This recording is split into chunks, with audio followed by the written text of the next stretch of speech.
Et si c'est moitié-moitié Alors c'est pas grave, je vais avec un groupe à côté. Alors, voyons voir. Il y a moins de monde puisque certains devaient partir.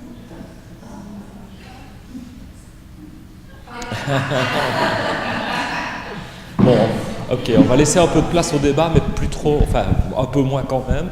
On va pas briefer ça, mais vous brimer là-dessus, parce que certains sont demandeurs, mais on va quand même avancer un peu plus sur les éléments. Ok. Ok, alors donc on va passer à la deuxième partie, des enseignants et de la relation à l'enseignement. En vous, néanmoins, posant des questions, ce qu'on va réduire, c'est les temps de discussion consécutifs, sans les annuler. Et là, pareil, on vous demande de vous positionner et de faire un choix.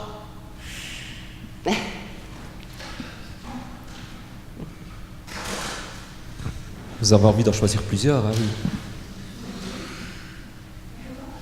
Eh non. Eh non. Là, non. On pourrait, hein, mais on n'a pas choisi comme ça. Ok.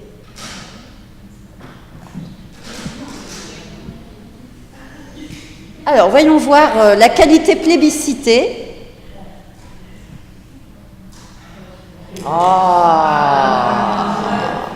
Impressionnant. Impressionnant. Ok. Mais effectivement, enfin, bien sûr que vous étiez bien embêtés pour faire un choix, puisque enseigner, c'est l'ensemble, c'est un ensemble, effectivement. Et alors, peut-être certains connaissent le fameux triangle pédagogique de Houssaye, années 80, avec les trois pôles. Donc pour lui, cette idée que l'enseignement, c'est autour de trois pôles. Il y a le savoir visé. Savoir au sens large. Ici, on n'est pas à dire est-ce qu'on est que sur des connaissances ou des compétences. On va dire que c'est globalement, qu'on veuille favoriser des compétences, du savoir, des connaissances, etc. On est sur ce pôle-là. Il y a l'enseignant et il y a l'étudiant. Et ce qu'il y a d'intéressant dans l'approche de Houssaye, c'est bien sûr, c'est pas de dire c'est l'un ou l'autre, puisque c'est tout ça, mais c'est plutôt que les différents pôles de ce triangle entrent en interaction de manière différente, selon la posture qui va être privilégiée. C'est-à-dire que si vous êtes plutôt sur cette idée de l'enseignement, eh bien, on va plutôt favoriser les relations entre le savoir et l'enseignant. Et c'est ce qui va être, ce qu'on dit, c'est didactiser le savoir. C'est finalement comment je fais, moi, enseignant, pour rendre accessible à mes étudiants un savoir qui est complexe, qui est volumineux, qu'il va falloir réduire, qu'il va falloir structurer, alors du plus complexe au plus simple, ou du plus simple au plus complexe. Enfin, il y a toutes ces questions hyper importantes. Mais ce que nous dit Houssaye, c'est que si on est sur cette relation-là, sur cette interaction, alors on a tendance à laisser dans l'ombre le troisième pôle, qui est celui de l'étudiant. A contrario, si vous êtes plutôt sur l'axe de l'enseignant à l'étudiant, l'enseignant aux étudiants, vous êtes plutôt sur la dimension formée. Et là, ce qui va être très important, c'est tout ce qui est de l'ordre de la relation pédagogique. Donc on va essayer de créer les conditions d'une bonne relation, susciter l'intérêt, mettre les étudiants en activité pour les mobiliser, les encourager, etc. On va privilégier le pôle des relations et on risque de laisser dans l'ombre le savoir visé. Et puis, l'autre, le dernier axe, c'est ce qui relie le savoir à l'étudiant. Et là, on est sur l'apprentissage, puisque finalement, l'apprentissage, évidemment, c'est l'activité de l'étudiant. L'enseignant ne peut pas apprendre à sa place. La relation de l'étudiant au savoir, c'est ce qui est de l'ordre de l'apprentissage. Tout à l'heure, on a pu voir qu'il y avait différents types de relations.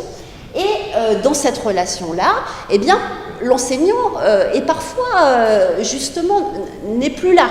Hein. C'est-à-dire que là, on considère que finalement, c'est de l'ordre de la responsabilité de l'étudiant, l'apprentissage, et il y a une déconnexion qui se fait entre enseigner et apprendre.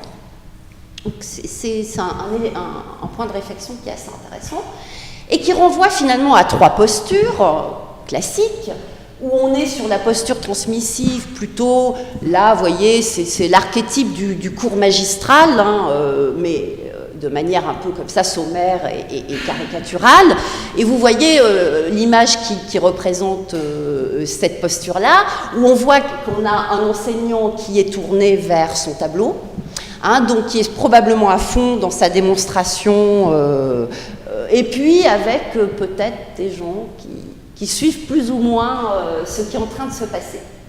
Et là, on considère, mais je pense que personne va contredire, que le plus important, c'est d'avoir un niveau de connaissance élevé dans sa discipline, et puis d'être capable de l'exposer clairement de manière structurée. Donc on est sur cette posture-là, et on va travailler du coup dans cette orientation, qui est importante. Hein. Je ne suis surtout pas en train de dire qu'il ne faut pas structurer l'enseignement. La posture relationnelle, où là on va miser beaucoup sur les relations sociales, tout ce qui est méthodes actives. Alors on est sur les jeux de rôle, les mises en situation, les débats, les discussions dans la classe. On essaie de créer une dynamique, favoriser cette participation. Mais vous avez sans doute tous vécu ce genre de situation où on se dit « ouais, c'était chouette, on a vécu un bon moment, mais finalement, on a appris quoi ?» Eh bien, des fois, on n'a pas... Voilà, et c'est le risque, hein, le piège aussi des méthodes actives, où oui, on suscite quelque chose, mais quoi, finalement, qu'est-ce qui se passe au niveau de l'apprentissage ? Alors, évidemment, c'est très important, la dimension relationnelle. Hein. On a pris quelques exemples issus de l'ouvrage, des extraits de discours d'étudiants qui montrent à quel point cette dimension relationnelle est très très importante dans la pédagogie. Hein. C'est pas juste parce que, au contraire, si l'enseignant est vivant, s'il est sympathique, eh bien, voilà, ça va favoriser l'engagement de l'étudiant. Un autre exemple, je vous laisse lire.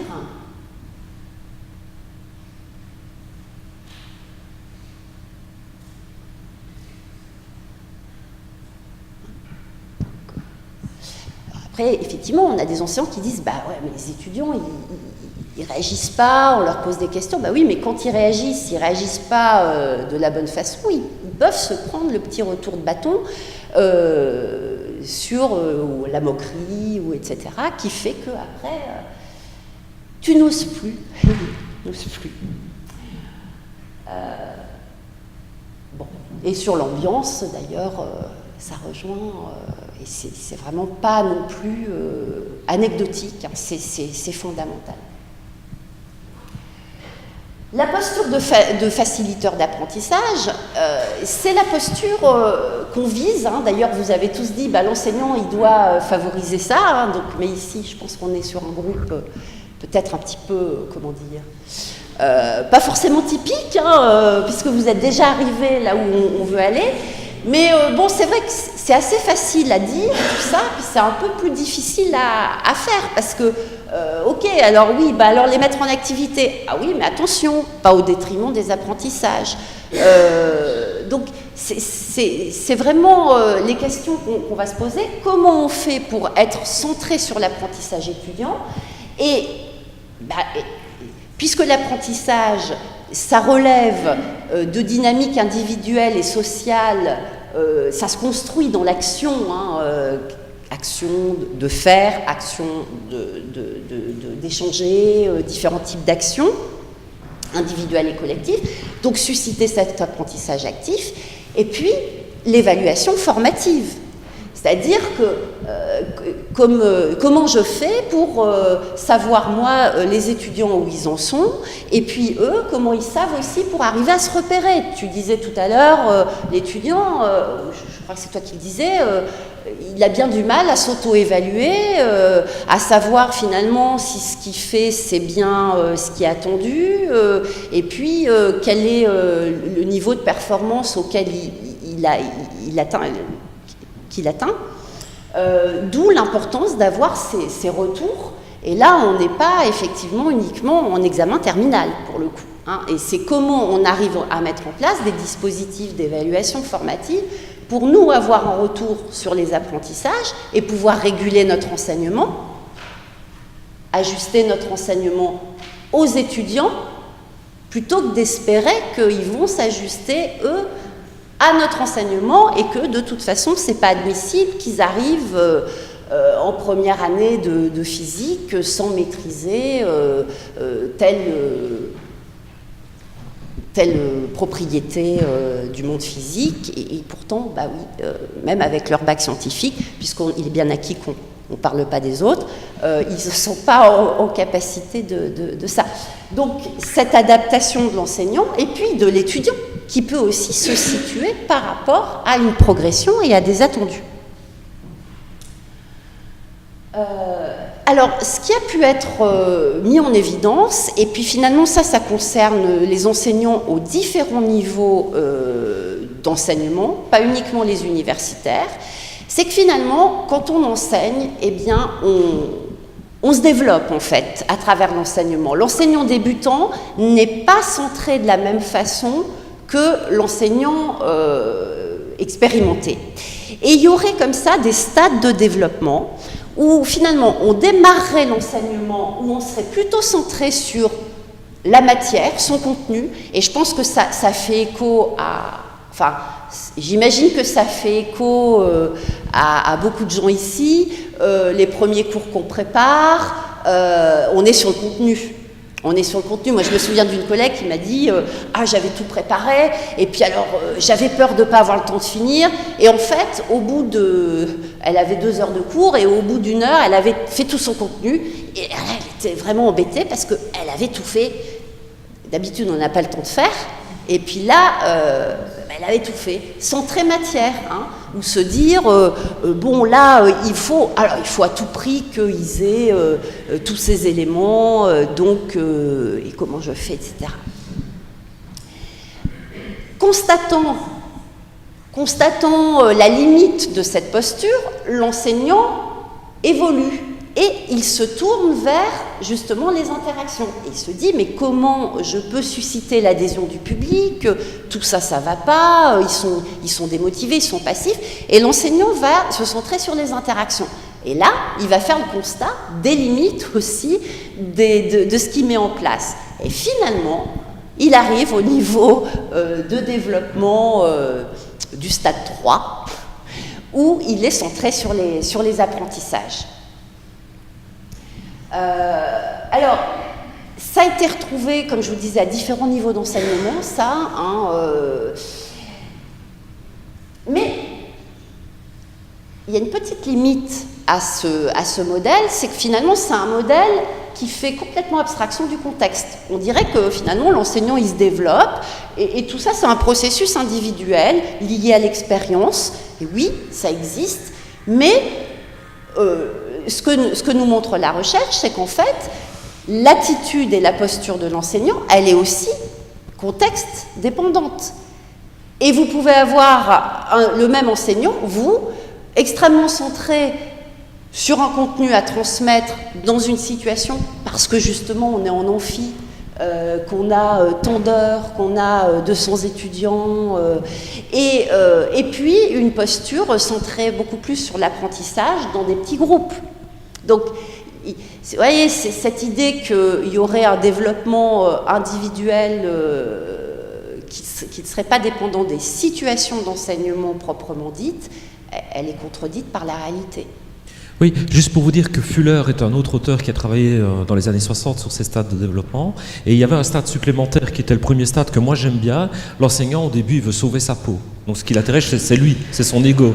Est-ce que je vais m'en tirer? Est-ce que je vais être à l'heure? Est-ce que les étudiants vont être contents? Donc il est centré en fait, pas encore sur la matière, il est centré surtout sur lui-même. Évidemment, ça passe par la matière, mais il est centré sur lui-même. Et quand on intègre ce stade-là dans le continuum de développement, quand on prend conscience de ça, en fait, que c'est aussi un humain qui a ses enjeux propres, alors on comprend mieux pourquoi le contexte peut interférer avec ce stade-là. C'est-à-dire qu'on peut tout à fait, au début d'un cours, quand c'est la première fois que je donne un cours d'introduction à la psychologie devant un grand auditoire, même si je suis un professeur expérimenté en master en petit groupe et que je connais super bien où j'ai fait mon doctorat, la matière, et que là je suis vraiment centré sur les apprentissages parce que je sais, d'abord je connais extrêmement bien la matière, j'ai l'habitude de donner ce cours, j'ai l'habitude de connaître mes étudiants et donc je sais me centrer là-dessus. Et puis je débarque dans un cours de 400 ou de 500 étudiants, un cours d'introduction à la psycho ou à la pédagogie, là je vais peut-être repartir sur mais je vais d'abord essayer de sauver ma peau, de ne pas me prendre du papier toilette sur la tête parce qu'ils sont fâchés. Et puis quand je serai rassuré sur ma capacité à le faire, alors je vais quand même me dire ok, c'est quoi finalement la matière? Est-ce que la matière que j'ai abordée un peu vite, parce que c'est circulaire la qualité d'un enseignement, enfin je veux dire tous les ans on améliore son cours, est-ce que la matière est, et puis à partir du moment où cette matière je la connais, où je connais le milieu, où je connais le contexte, alors avancer un peu. Donc c'est sûr que c'est pas des stades figés, il y a un effet contexte, mais je crois qu'il y a quand même aussi un effet histoire qu'on a par rapport à la matière, à l'auditoire, au cours, etc.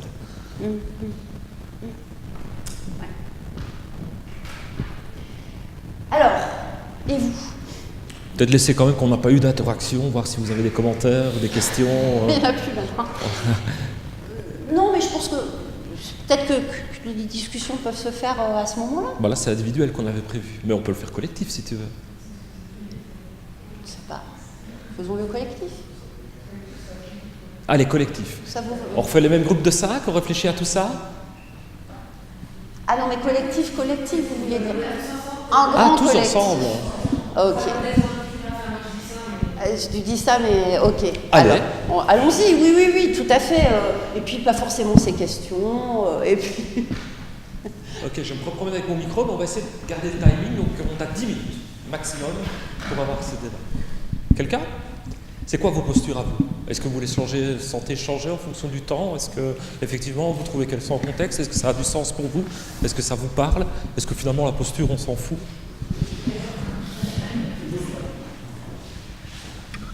Personnellement, moi, je me retrouve bien, c'est-à-dire qu'au début, vraiment, les premiers cours, déjà, tu connais un petit peu la matière, mais je sais pas, moi, je devais enseigner macroéconomie de base, ça faisait 10 années que j'étudiais pas la macroéconomie de base, donc c'est clair que la première année, je devais réétudier moi avant d'enseigner, donc c'est vrai.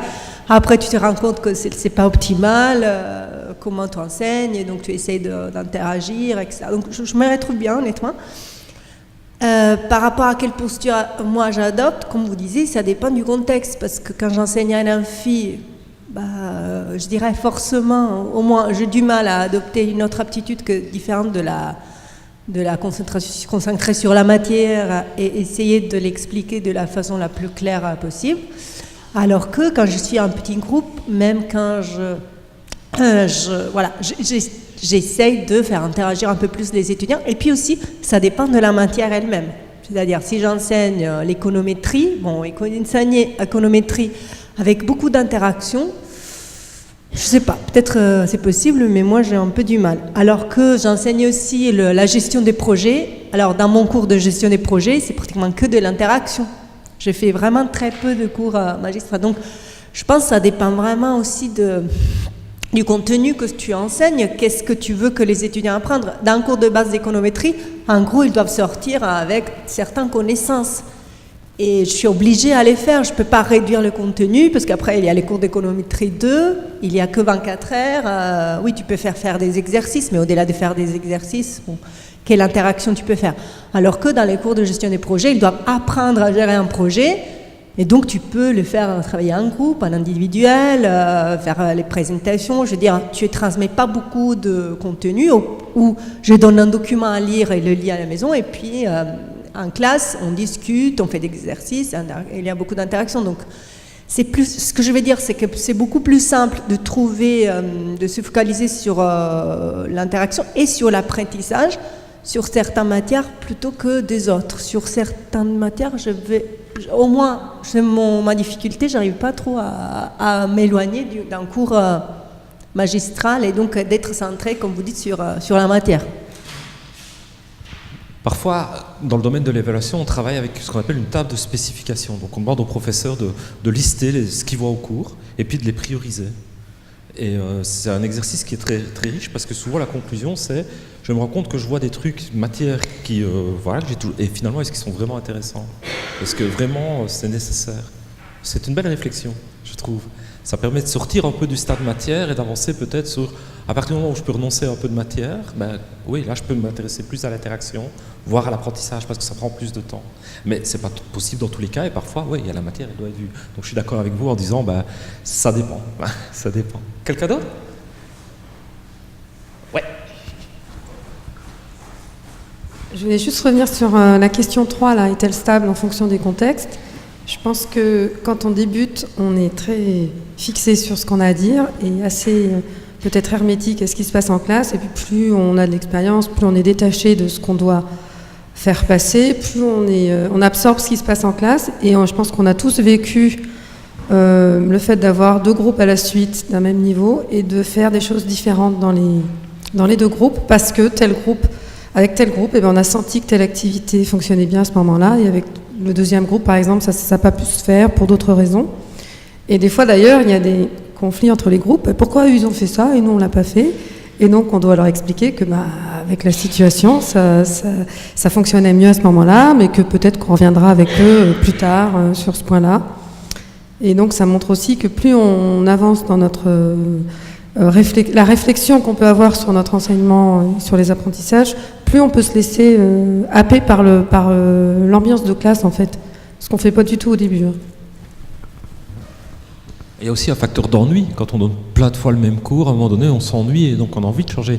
Pour les enseignants qui sont un peu plus expérimentés avec lesquels on travaille, moi, mon métier, c'est aussi d'accompagner les enseignants dans leur développement. Le facteur ennui est quelque chose qui ressort fort, quoi. Ça fait 15 ans que je donne ce cours, j'en ai marre, c'est tout le temps la même chose. Qu'est-ce qu'on peut faire?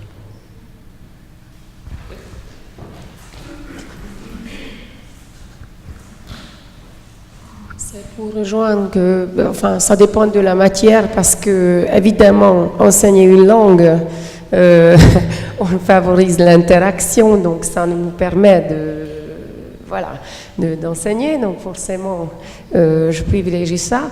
Encore, je me reproche de ne pas faire suffisamment, il faudrait encore faire plus, même en petit groupe, donc voilà. Mais voilà. L'apprentissage des langues est un bon exemple. Il y a une étude célèbre dans le domaine de l'évaluation.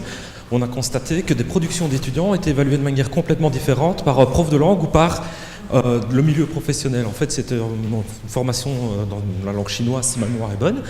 Et il y avait un jury qui écoutait l'étudiant. Et en fait, le prof qui avait enseigné le chinois et les gens qui devaient accueillir des Asiatiques, des Chinois pour faire visiter Paris, je crois que c'était français comme expérience, n'avaient pas du tout les mêmes critères, quoi. Donc les profs voulaient que ce soit parfait au niveau de la grammaire, au niveau et le prof de tourisme voulait juste que la personne parle et soit compréhensible, quoi. Donc c'est intéressant, qu'est-ce qu'on vise à travers ça? Parce qu'évidemment les méthodes qu'on va mettre en place sous-jacentes ne sont pas du tout les mêmes, hein. Donc c'est une belle angle de réflexion.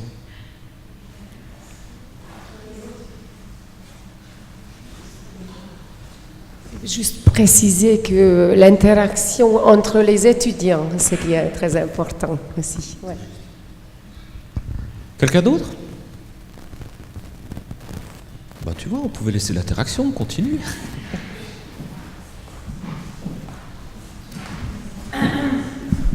Alors juste quelques mots rapides pour conclure sur cette partie où... En tout cas, ce qu'il apparaît, c'est que selon l'approche qu'on a de l'enseignement, on va effectivement induire des attitudes, des comportements différents chez les étudiants.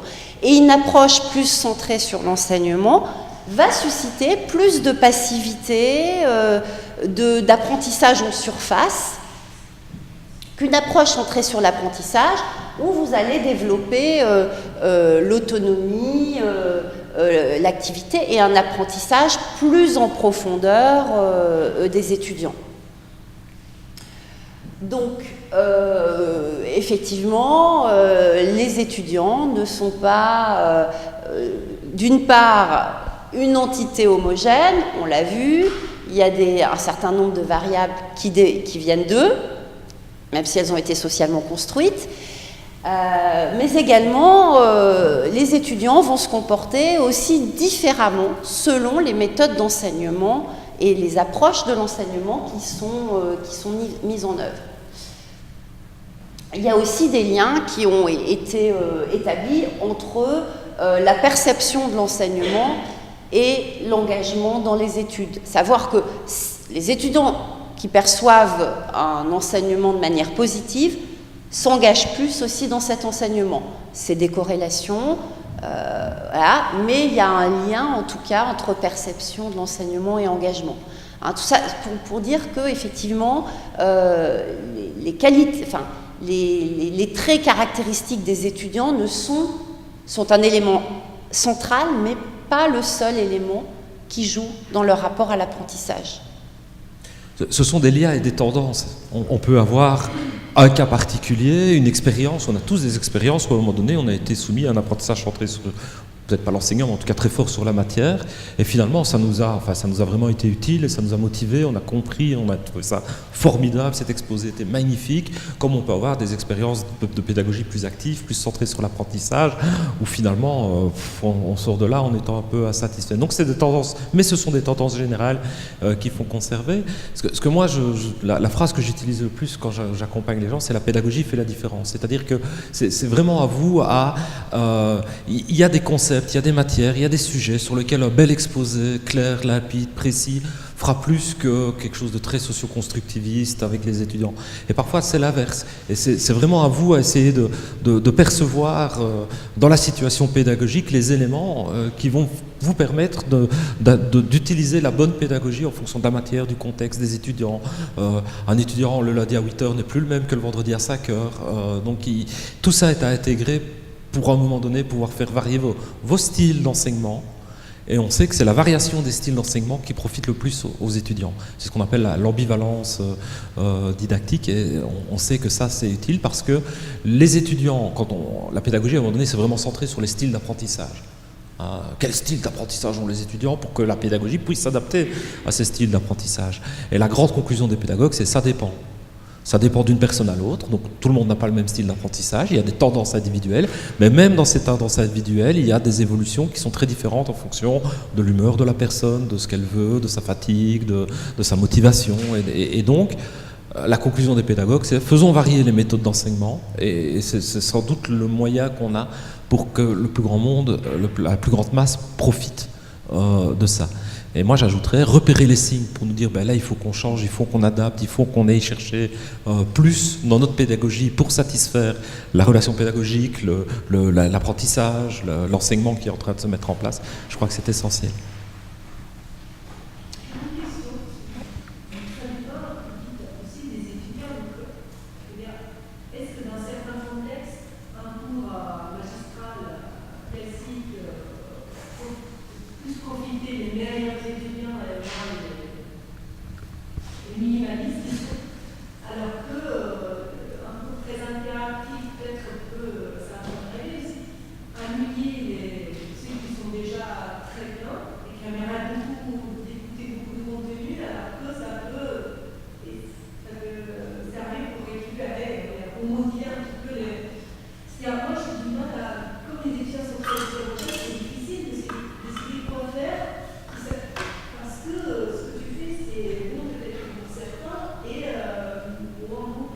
Et donc ça peut être juste pour ce que je viens de dire, varier les méthodes, essayer d'avoir un peu d'interaction, pourquoi pas avoir sur certaines matières un peu d'exposé, etc. Ceci dit, la littérature montre que c'est plutôt l'inverse. Donc les bons étudiants aiment bien les pédagogies actives, ils sont à l'aise avec ça, les moins bons étudiants sont moins à l'aise avec ça, et les cours ex cathedra sont plus appréciés en tout cas. Je parle pas d'apprentissage, je parle d'appréciation par les étudiants plus faibles parce que ça leur donne le sentiment qu'ils suivent mieux, ou qu'ils voient où on veut en venir. Enfin, donc, et ceci dit, il y a aussi des études qui montrent des éléments un peu en porte-à-faux par rapport à ça, mais donc pas de généralité par rapport à ça. On ne peut pas dire les bons aiment ça, les mauvais aiment. C'est pas comme ça que ça marche.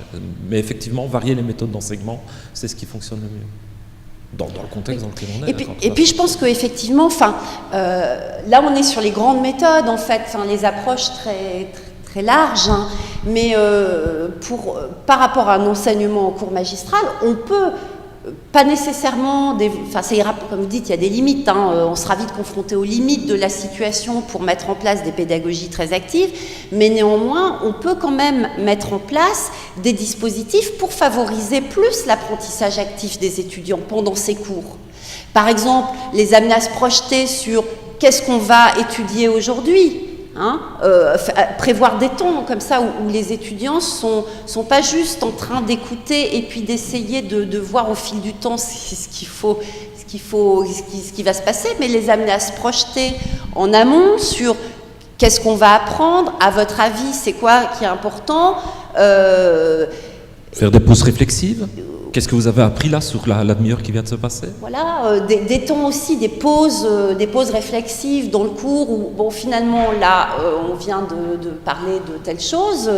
Qu'est-ce que vous retenez? Une idée que vous retenez. Et là, ça amène l'étudiant à développer une activité un peu différente et plus favorable à l'apprentissage. On est dans une pédagogie active qui ne passe pas par du projet collectif, ou, vous voyez, mais qui passe par ces temps où on le sollicite sur ses apprentissages. C'est des choses aussi que... Juste un mot sur les limites, il y a des limites. Il y a des gens qui arrivent à les contourner. Je veux dire, j'ai un exemple dans mon institution, c'est un exemple. Donc il y a des limites et c'est l'exemple que je cite pour dire qu'on peut les dépasser. C'est pas si simple que ça, mais un TP en histologie avec un auditoire de 500 personnes. Et ils les font travailler en petits groupes avec tout ça est extrêmement ciselé, mais ils les font travailler en petits groupes et avec des rapporteurs qui amènent de l'information au prof, qui peut réagir, etc., etc. Mais il y a des expériences comme ça. C'est une dans mon institution, de la part de quelqu'un qui a surinvesti le domaine pédagogique, mais c'est pas impossible. C'est super compliqué. Et c'est un cours sans assistant ou avec assistant? Disons que quand ce TP se passe, il y a un certain nombre d'assistants qui sont présents quand même. Ouais. Non, mais... Oui et non, hein. Oui et non, parce qu'ils sont actifs, hein. C'est un TP, quoi. Ouais. Non, mais... Non, ça change les choses, évidemment. Oui. On a cette et chance. ceci dit, on a eu une JPU, il y avait aussi un public nombreux... il y a quelques mois, sur l'apprentissage des sciences expérimentales.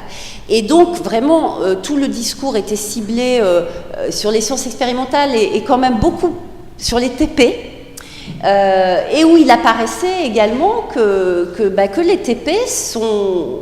Alors, qui semble l'illustration même de l'enseignement où l'étudiant est mis en situation pour développer des compétences, des savoir-faire opératoires, et où finalement les étudiants sont extrêmement passifs parce qu'ils ont un protocole à suivre et qu'on les sollicite très très peu sur les activités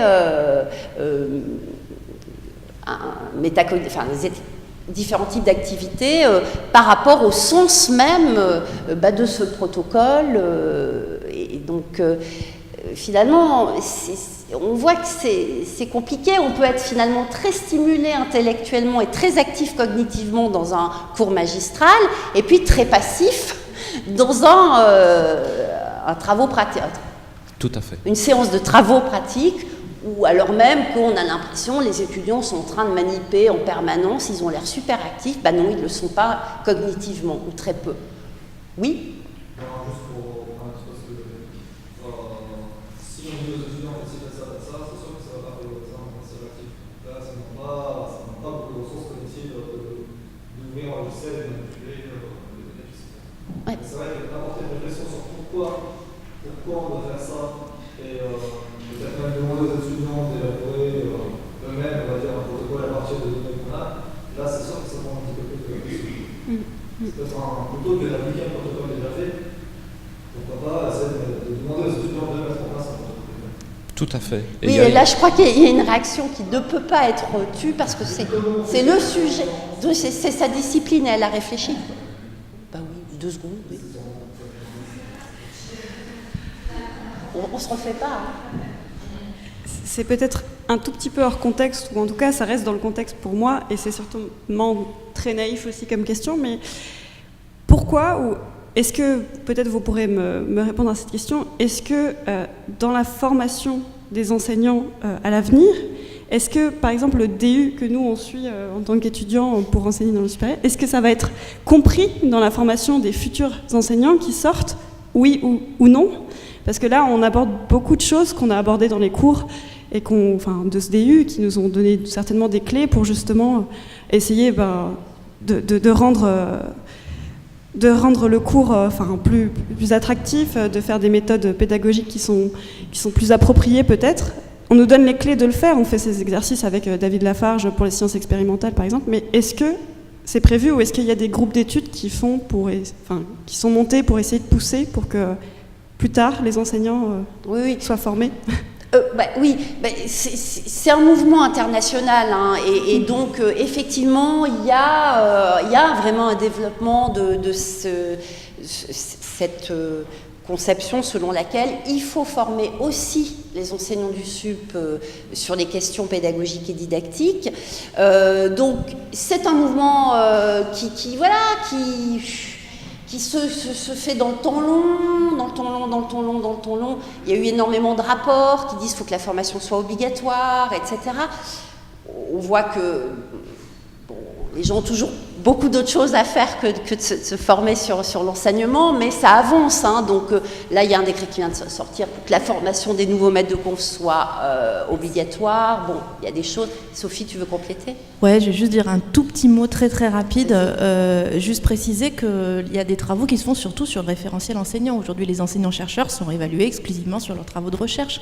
Tant que ça n'aura pas évolué, on va difficilement pouvoir mettre en place. Donc il y a des actions de formation du développement professionnel des enseignants-chercheurs sur leur mission d'enseignement qui sont mises en place. Mais malheureusement, tant que l'évaluation de la carrière se fera exclusivement sur la recherche, on aura du mal à avancer de manière plus globale, disons. Mais parce que les enseignants aussi sont pilotés par l'évaluation, comme les étudiants. Juste pour info, dans mon institution, il y a 10 ans, un recteur, donc le recteur c'est la personne la plus haute dans l'université, a décidé, dorénavant tous les assistants, donc vous savez qu'on a un système d'assistants, et les enseignants qui arrivent, devront faire 10 demi-journées dans le domaine de la pédagogie. C'est une obligation, et s'ils ne le font pas, ils ne sont pas nommés. Donc c'est aussi une décision purement institutionnelle, hein. Il ne faut pas nécessairement qu'il y ait de grandes... à un moment donné, il y a un recteur qui est venu, il a dit, bam, c'est comme ça, maintenant ça fait 10 ans qu'on donne ça. C'est mon métier, former ces gens-là. Voilà, bon. Donc, ok. Alors, on arrive à la troisième partie de cette présentation interactive qui en comporte 4. Et on va passer à l'évaluation des étudiants. Exact. Et contraintes. Alors, c'est juste pour vous dire qu'on a fait une recherche extensive sur ce qui se passe en communauté française de Belgique, sur les pratiques docimologiques, des pratiques d'évaluation des enseignants du supérieur. Ça n'a jamais été fait nulle part ailleurs dans le monde. Jean Guiblet au Canada avait fait quelque chose au niveau de Montréal il y a une quinzaine d'années. On a répliqué ça il y a une dizaine d'années, mais savoir comment les profs évaluent, en fait, on a très peu d'informations là-dessus. Et si je vous dis, vous faites plutôt du QCM, de l'oral, de l'écrit, des travaux, vous savez ce que vous faites dans votre cours, mais savoir quelle est la norme dans votre institution, à part peut-être sur votre département, pour le reste, vous en savez en général rien. Donc nous, c'est ce qu'on a essayé de creuser, et on a essayé aussi de voir quelles variables pouvaient influencer les décisions docimologiques, d'évaluation qu'on prend quand on est enseignant. Est-ce que c'est purement ses propres conceptions sur l'évaluation, ou est-ce que le contexte joue beaucoup, est-ce que notre personnalité, notre âge bouge beaucoup, etc. Donc on a quand même, on a fait deux volets dans cette recherche, un volet quantitatif où on avait quand même un peu plus de 2000 observations, 2000 réponses, donc c'est quand même pas si mal à l'échelle de notre communauté française de Belgique, on s'est intéressé à toutes les universités qui ont répondu. La plupart des hautes écoles, on a un système d'universités et de hautes écoles, ont répondu aussi, et on a pris toute une série de variables sur l'évaluation, mais aussi sur le contexte d'enseignement, et des variables biographiques sur l'enseignant, des variables attitudinales sur l'enseignant, et ce genre de choses. Et puis on a complété ça avec 39 entretiens semi-structurés avec des enseignants. On est toujours en train de traiter les données, donc je ne vais pas pouvoir vous présenter, par exemple, des régressions logistiques et pouvoir vous dire c'est cette variable-là qui influence le plus le choix, mais on a quand même quelques tableaux croisés qui permettent non pas de vous informer, mais d'animer le débat qu'on pourra avoir entre nous. Alors on va commencer par une petite question, parce que c'est une question qu'on a posée, donc on a cette information-là, et j'avais envie de la confronter avec le petit groupe qu'on est ici. Donc, quand évaluez-vous vos étudiants pour leur donner une cote finale, d'accord? Donc je ne parle pas d'évaluation formative ici, je parle vraiment d'évaluation certificative qui compte pour le bulletin. Il n'y a pas de bulletin, mais enfin voilà. Est-ce que c'est uniquement en cours d'année? Autrement dit, vous prenez un certain nombre d'informations ou une seule information en cours d'année, et c'est celle-là qui fait le score final de l'étudiant. Est-ce que c'est uniquement en fin d'année? Donc vous avez un examen final et puis tout ce qui se passe avant vous préoccupe peu? Ou est-ce que vous mettez les deux en place? Vous avez une information que vous utilisez en cours d'année et une information en fin d'année. Donc ça, c'est de manière mixte.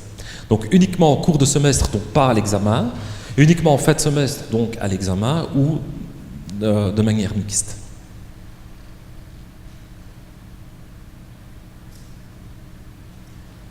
Il y a peut-être des gens qui ne répondent pas parce qu'ils évaluent pas. Ouais, mais c'est pas grave, laisse, enfin, vas-y, avance, on va pas trop attendre.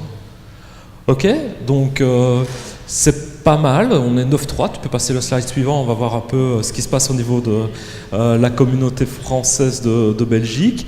Donc en fait, vous étiez à 9-3 sur méthode mixte et FAT quadrimestre, donc la méthode mixte était privilégiée chez vous de manière assez large. Ce n'est pas le cas en communauté française de Belgique, ni en haute école ni à l'université, parce qu'on a les chiffres pour les deux institutions séparées. L'évaluation en fait se passe soit uniquement en fin de quadrimestre, de manière plus ou moins équilibrée, à quelques pourcentages près, et elle se passe pour vraiment une infime partie des cours, 7% c'est vraiment peu, mais au cours d'année. D'accord? Donc voilà, c'est une simple confrontation, je ne vais pas avancer plus loin là-dedans, ça vous permet de découvrir les variables parce qu'on va les réutiliser tout à l'heure. Ouais. Deuxième question, à quelle modalité d'évaluation avez-vous recours? Alors là, normalement, il y aurait plusieurs choix possibles. Il y a plusieurs choix possibles. Donc là, ouais. Vous prenez tous vos choix. Par exemple, vous voulez prendre 1, 2, 3. Vous faites 1, 2, 3 et vous validez après. D'accord. Examen écrit de type QCM. Oui, parce qu'en tout, c'est examen écrit avec des questions ouvertes. Donc, on a fait une distinction entre les deux. Et si vous faites les deux, bah, vous cliquez à deux. Hein. C'est du certificatif ici, toujours. Ouais, oui. Oui, ou sommatif, hein, ça dépend du vocabulaire. Ouais, ça peut être sommatif. Vous prenez... Vous pouvez pas... Si par exemple vous voulez prendre 1, 2, 3, vous faites 1, 2, 3 et vous validez après. Ok. Vous n'avez pas de clé sur votre...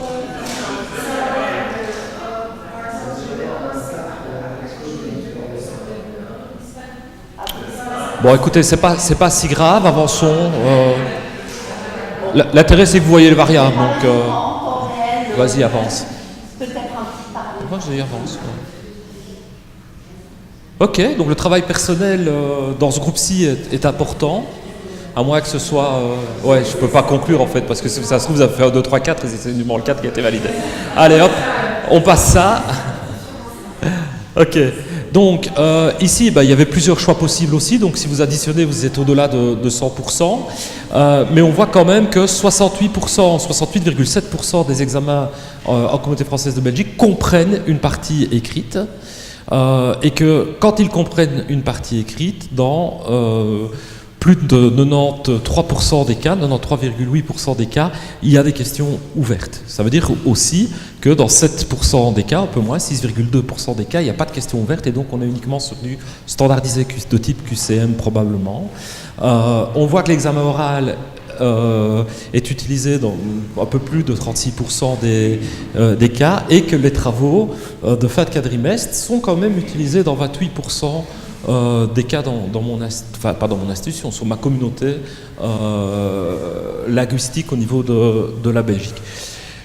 Ce genre d'infos, ça peut paraître un peu banal, mais encore une fois, ça n'a jamais été fait. On ne sait pas ça. On n'a aucune information là-dessus. Maintenant, on l'a. Avançons mais on l'a. Alors, ça, c'est une question, par contre, qui m'intéresse, et je sais que la réponse peut être tout, hein, mais ce que je vais vous demander, c'est de trancher.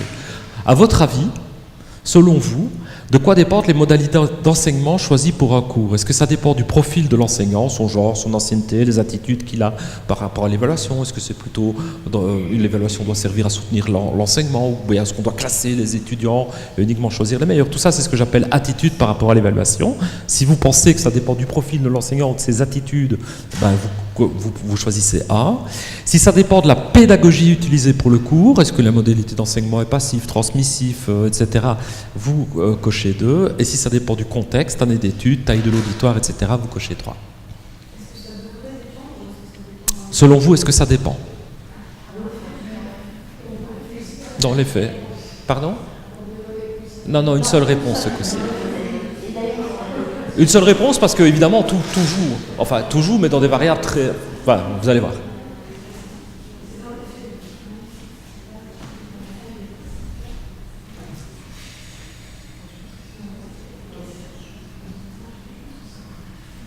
Choisir, c'est renoncer, je vous vois souffrir.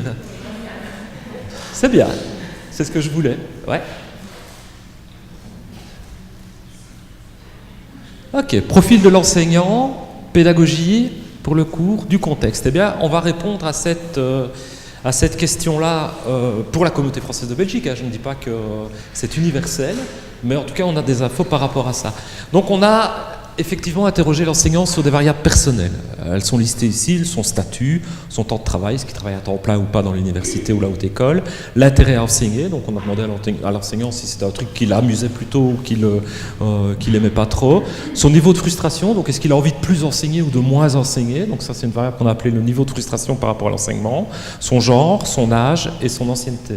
Et bien toutes ces variables-là jouent extrêmement peu sur le choix des modalités des questionnements. Alors il y a des petites choses qui jouent mais qui sont un peu marginales, par exemple l'enseignant âgé, mais très âgé, au-dessus de 60 ans, aime plus l'oral que les autres. Mais on ne peut pas dire que plus on gagne de l'âge, plus on fait de l'oral. Mais on voit que le plus âgé, au-delà de 60 ans, privilégie la forme orale.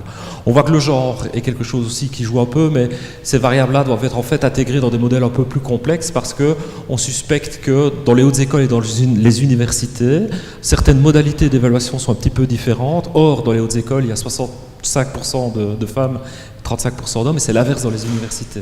Donc on se dit que là, il faudra creuser un peu la question, mais pour le moment, si on fait un simple tableau croisé, le genre influence un peu. Mais vraiment, c'est pas dans ces lignes-là qu'il faut aller chercher le choix des modalités pédagogiques, c'est assez marginal. Le contexte influence de manière beaucoup plus importante les modalités d'enseignement, et la variable contextuelle qui est la plus forte, enfin, elles sont toutes on peut les passer en revue. Donc que le cours soit en cotitulariat ou non, c'est pas trop intéressant. La catégorie ou le secteur dans lequel l'enseignant a été engagé, en fait, c'est la discipline. Est-ce qu'on est en médecine, en économie, etc. Et on voit que là, il y a une forte... le fort cas particulier, en fait, des études médicales, que ce soit en médecine vétérinaire ou en médecine humaine, il y a vraiment une évaluation qui se fait uniquement en fin d'année, comme vous avez vu la question, et qui est de type QCM standardisé.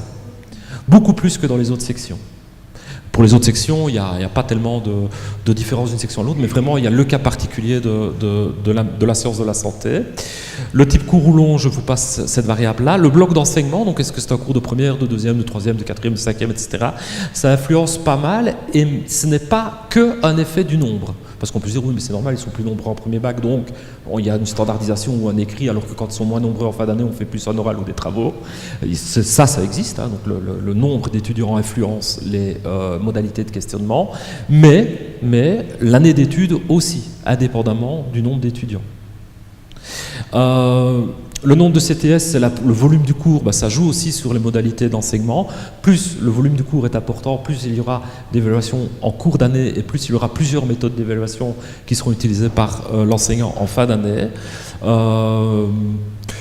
L'ancienneté de l'enseignement ne joue pas. Le ratio théorie-pratique, on va en parler tout de suite après. Le nombre d'assistants joue, mais de manière curvilinéaire, je vous passe. Le type de pédagogie, on va en parler. Les méthodes pédagogiques aussi. Et la compétence visée par le cours aussi. Alors en fait, ce qui est intéressant, et c'était la troisième option, c'est finalement la pédagogie, ce que ça joue. Et quand même, c'était le score que vous aviez choisi préférentiellement. C'était 6 pour ça, 5 pour le contexte, je crois, et 3 pour les variables personnelles de l'enseignant, dans vos votes à vous. Et en fait, oui, effectivement, les modalités d'enseignement jouent beaucoup sur les choix des pratiques docimologiques, d'évaluation que les enseignants mettent en place. Et donc, je vais vous le montrer à travers un certain nombre de slides. Donc ici, on a posé la question, mais finalement, votre cours, en majorité, il y avait plusieurs réponses qui étaient possibles, quelle est la modalité ou les modalités pédagogiques que vous mettez en œuvre? Ex-cathédra, atelier, études de cas, débat, ou faire des réalisations concrètes. Et en fait, on voit que le cours ex-cathédra est un cas un petit peu particulier, où quand on donne un cours ex-cathédra, on va plus évaluer uniquement en fin d'année, et on va recourir moins souvent à une évaluation continue, sans évaluation finale, donc uniquement un score axé sur une évaluation continue en cours d'année, que dans les autres options. Et la réalisation concrète est un autre cas particulier, où là, l'évaluation uniquement en fin d'année est très marginale. C'est la ligne verte, enfin la bandelette verte de la ligne supérieure, c'est assez marginal. Donc on voit que le type de pédagogie qu'on met en place a une influence sur la temporalité de l'évaluation, quand ça se passe. Mais on va voir aussi dans le slide suivant que ça a un effet sur les modalités de questionnement. Alors là, je vous présente la variable, c'est la même que tout à l'heure, sauf que on a en bleu, ce qui est en bas, c'est un examen uniquement écrit, en rouge, un examen uniquement oral, en vert, un examen avec uniquement un travail en fin d'examen. Donc ici, on est uniquement sur des évaluations en fin, donc on n'est pas sur l'évaluation continue, cette variable ne nous intéressait pas, on est quand il y a un examen sur comment ça se passe. En violet, c'est l'écrit plus l'oral. En bleu turquoise, c'est l'écrit plus travail. En orange, c'est l'oral plus travail. Et en bleu tout au-dessus, c'est ceux qui font tout, qui font à la fois de l'écrit, de l'oral et du travail. Et donc on voit là aussi que le cours ex-cathédra favorise une évaluation, un examen qui est écrit. Le travail apparaît très peu. L'oral apparaît aussi de manière relativement importante. Et quand vous cumulez les trois, écrit, oral, travail, donc les trois premiers bleu, rouge, vert, et que vous faites une ligne là-bas, ça veut dire que ce qui se passe au-dessus, c'est quand il y a plusieurs modalités de questionnement qui sont utilisées. Un oral et un écrit, un oral et un travail, ou l'ensemble. Et on voit en fait que les gens qui font uniquement du cours ex-cathédra utilisent moins fréquemment plusieurs modalités d'évaluation. Et puis on voit par contre que quand on est sur la réalisation concrète, le débat, l'étude de cas, l'atelier, on voit l'importance du travail par rapport au cours ex-cathédra et qui se fait soit au détriment de l'écrit, soit au détriment de l'oral. Ok ? Donc les modalités pédagogiques jouent beaucoup dans les choix qu'on fait. Tu peux passer au slide suivant. Et donc je vais vous présenter en fait, et je vais essayer d'aller plus vite, mais ces deux mêmes graphiques à chaque fois. Ici, on est sur des pédagogies actives, neutres ou transmissives, et on voit le même genre d'effet. Les pédagogies transmissives, souvent reliées à des cours ex-cathédra, il y a une forme de cohérence sans doute, sont évaluées plus souvent uniquement en fin d'année. Tu peux passer au slide suivant, Nathalie ? Même chose pour les modalités transmissives, neutres ou actifs en fonction des modalités d'examen. On est fort sur le même pattern que ce qui avait été proposé tout à l'heure. Il est même un peu renforcé. On voit que le travail, quand c'est uniquement transmissif, n'apparaît quasi pas. Il est extrêmement marginal. Et par contre, quand on est dans des pédagogies actives, le travail prend une part qui est extrêmement importante. L'écrit diminue fortement et il y a beaucoup plus de modalités d'évaluation qui sont évoquées. C'est un message important. On a dit tout à l'heure, varier les méthodologies d'enseignement, varier les méthodologies d'évaluation est un des rares conseils qu'on peut vous donner et qui est utile dans tous les cas de figure. Les qualités des unes sont les défauts des autres, et inversement. Donc il faut les multiplier pour avoir une vision correcte de la performance de l'étudiant. Ouais. Alors là, on s'est intéressé au ratio théorie-pratique. c'est une question fort similaire, avec des patterns fort similaires. On s'est dit, mais finalement, à combien estimez-vous le ratio théorie-pratique? Quand on est à 100% de théorie, ben, on a beaucoup d'évaluations en fin d'année. Quand on est à moins 50% de théorie, ben, on a beaucoup d'évaluations en cours d'année ou mixtes. Ouais. Tu peux y aller, Nathalie? Et on voit le même... Ouais, on voyait de toute façon le même genre de pattern par rapport aux modalités d'enseignement. Donc on est sur 3 patterns, et finalement, ouais, les modalités pédagogiques qu'on met en œuvre, elles sont fortement liées aux méthodologies d'enseignement qu'on a mis en place. Et c'est une bonne nouvelle. Parce que voilà, le deuxième message qu'on peut vous faire passer, c'est ce qu'on appelle la triple concordance. Il faut qu'il y ait, idéalement, pour assurer une cohérence dans votre enseignement, une concordance entre vos objectifs d'apprentissage, appelez ça compétences si vous voulez, learning outcome si vous êtes anglophile, appelez ça comme vous voulez, mais ce sur quoi vous voulez que les étudiants sachent faire, sachent comprendre, sachent penser, sachent réaliser, tout ça, ce que vous voulez, les visées de l'enseignement, les méthodes qu'on met en place pour soutenir ces visées, et la manière dont on va évaluer ça. S'il n'y a pas de concordance entre ces 3 éléments-là, il y a une faille dans votre dispositif. C'est fortement le cas. Et ça arrive souvent. Moi, je suis un prof de philosophie. Alors, je ne suis pas prof de philosophie, je vous donne un exemple. Hein. Je suis un prof de philosophie. Pour moi, la rhétorique, la capacité à amener des arguments, c'est super important. Je donne cours à un auditoire de 500 personnes. Donc, je vais leur enseigner ce que c'est que la rhétorique. Donc, je vais avoir des slides avec la rhétorique, et puis je vais leur donner des exemples d'argumentation que je vais classifier en fonction des taxonomies d'argumentaire, tout ça. Voilà. Et puis à l'examen, quand même, parce que mon objectif, c'était quand même qu'ils soient capables eux-mêmes d'avoir une réflexion argumentaire, je vais faire un oral, parce que j'ai beaucoup d'assistants et puis que j'ai beaucoup de temps à passer à ça. Donc je vais faire un oral où je vais leur demander de dialoguer entre groupes et puis je vais les évaluer là-dessus. Ok ? A priori, pourquoi pas ? Ça se tient. Mais non, pas du tout en fait. Parce que les objectifs d'apprentissage, si c'est les faire produire une argumentation, c'est pas avec une méthode pédagogique transmissive, on leur explique ce que c'est qu'une argumentation qu'ils vont y arriver. C'est en pratiquant l'argumentation, en étant régulés sur leur argumentation, qu'ils vont pouvoir arriver à argumenter correctement et qu'on va pouvoir évaluer ça. Donc il y a une faille, si vous voulez, dans cette triple concordance-là. Alors bien sûr, c'est une faille, comment est-ce qu'on va faire? Ils sont 500, vous comprenez bien. C'est là qu'on commence à parler pédagogie. Alors je ne vais pas vous parler de pédagogie là-dessus, mais il y a des moyens, il y a des méthodes, il y a des outils, ou alors il y a des renoncements.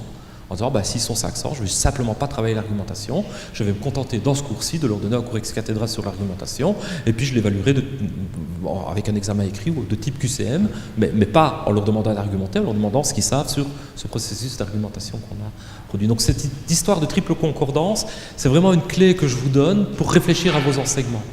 C'est vraiment absolument fondamental. Ok ? Tu reprends ?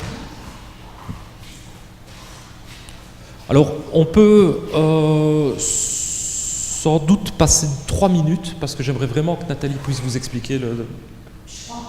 Non ?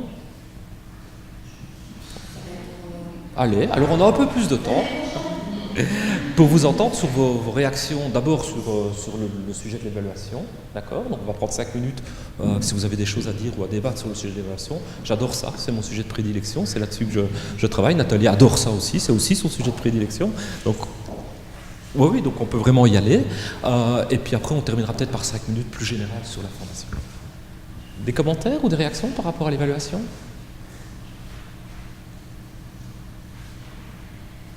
Est-ce que vous pensez que vous êtes triple concordant? Et dans tous les cas, dans vos enseignements. Quand vous y réfléchissez, alors, est-ce que quelqu'un a déjà réfléchi à ces termes-là? Est-ce que quelqu'un s'est dit, est-ce que je suis triple concordant? De manière structurée, je veux dire, pas simplement en disant, ouais, ça a l'air cohérent. C'est pas si simple, hein? Je vous donne une expérience personnelle. Je donne un cours d'évaluation, super, un cours d'évaluation, mon domaine de prédilection. Master 2, les étudiants. Et à un moment donné, je dis, parce que je suis un peu pédagogue aussi, je dis, tiens, on va faire une super activité. Je vais leur demander de travailler sur des biais. Il y a des biais en évaluation. Hein. Le genre, par exemple, est un biais en évaluation. On a des études qui montrent que pour un certain nombre de modalités d'évaluation favorisent les filles plutôt que les garçons, etc. Donc il y a des biais dans l'évaluation. Et je dis, ça va être super, je vais leur demander de travailler, chaque groupe sur un biais, d'aller creuser la littérature sur le biais, et puis de faire un exposé oral aux autres sur ce qu'ils ont retenu. Assez classique comme méthodologie pédagogique. Et puis à un moment donné, je me suis dit, mais quand tout ça s'est passé, je me suis dit, mais finalement, qu'est-ce qu'ils ont appris sur l'évaluation ? Et là, j'ai été emmerdé parce que les compétences, et c'est des compétences nobles, hein. Recherche documentaire, oui, mais c'était pas ça. Enfin, j'étais pas conscient, c'est ça que je voulais en tout cas quand j'ai proposé l'activité. Oui, ils ont connu un biais, hein, celui qu'ils ont creusé, on peut estimer que là, ils le connaissent bien. Les exposés étaient de valeur inégale, donc des fois, ils n'ont pas appris grand-chose, ou c'est moi qui devais revenir par ailleurs. Après, j'aurais bien fait un exposé oral moi tout seul là-dedans. Et donc finalement, en termes d'évaluation, sur l'évaluation, le domaine d'apprentissage que je favorisais, est-ce que j'étais triple concordant ? Et ma conclusion était que non. Alors, on peut en discuter, hein, mais ma conclusion était que non. Donc même quand on est habitué, quand on est pédagogue, quand on connaît la triple concordance, quand on est sur un cours qu'on maîtrise, parfois on fait faire des choses aux étudiants, finalement, en termes d'apprentissage, est-ce que vraiment il fallait consacrer du temps de cours à ça ? C'est une question qu'il faut qu'on se pose, je pense. Ok ? Donc, est-ce que vous connaissez la triple concordance ? Oui, tout le monde ? Non, pas trop, de manière intuitive, on va dire. Hein, on vous doutez bien que. Et maintenant que vous prenez conscience de ça, est-ce que vous estimez que vous êtes triple concordant ? Quand vous pensez, prenez un cours que vous donnez, un cours que vous aimez bien donner, et vous repensez aux méthodes d'évaluation que vous mettez en place et dites-vous, est-ce que je suis triple concordant ? Est-ce que la réponse est oui ? Bof ?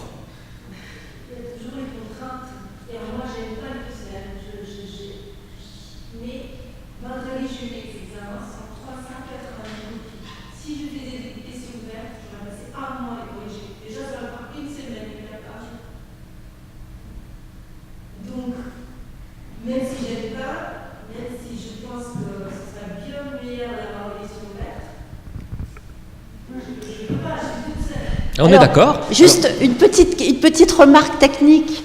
Je pense que si vous faites du QCM, passer une semaine à les corriger, c'est dommage. Non, elle dit que si elle faisait un écrit, ça prendrait une semaine. Oui, mais si sont 300, j'ai estimé que ça sont 3 minutes, passe pas que du QCM, et qu'ils sont un trou. Ah, ouais. Et en tout cas, ça me prend, j'ai estimé 3 minutes par copie. Donc, vous faites 3 minutes fois 380. Non, parce que je voulais vous dire, à la limite, passer par les boîtiers, dans ce cas, si c'est pour faire du QCM, là on l'utilise de manière anonyme. Non, mais bon, c'est une petite remarque très pratico-pratique, mais je me dis que dans ces cas-là...